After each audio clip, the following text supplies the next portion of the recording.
Hi, I'm Cheryl Wesley, the First Lady of Antioch Fellowship, and I'm humbled and honored to be the recipient of the Deborah Visionary Leadership Award today. And so thank you for even considering me for this honor. I appreciate it.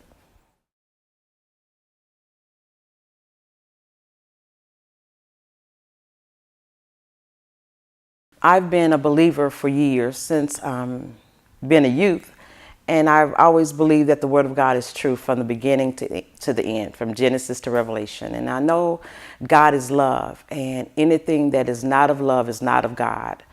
We're told in the Word that we're to love one another, we're to help each other, take care of one another. And so domestic violence then is something against the will of God. There's nowhere in the Bible where it shows that God permits or ordains people to hurt one another. And so I know domestic violence is not of God, so it's of the evil one. It's from Satan. And I just believe that to be true.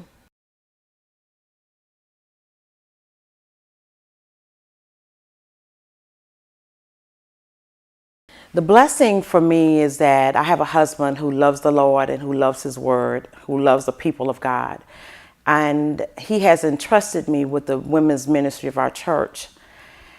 And one of the things that I really wanted for us to focus on was the prevention of domestic violence.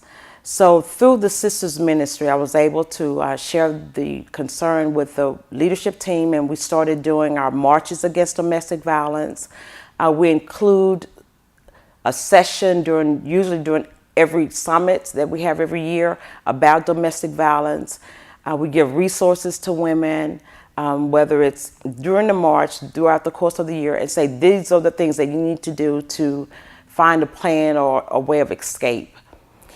So it's through this ministry that I'm able to share resources, to share contacts, I guess one and the same, but just to bring the awareness to our community about domestic violence and the fact that it's not of God, and we have to do something to help each other.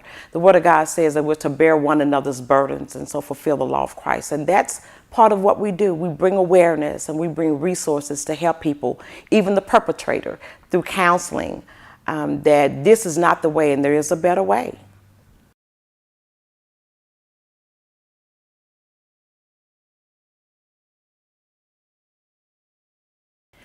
Unfortunately, we need housing for victims of domestic violence. If you look at the news at any time, you realize that those spots and shelters are very limited. So we need shelter, we need counseling, we need for the laws to be enforced. But ultimately, I know realistically that we will never end domestic violence because we live in a fallen world, and evil will persist until Jesus Christ Himself returns. But until then, we can do what we can to help each other by awareness, by resources, by funds, by support, and by prayer.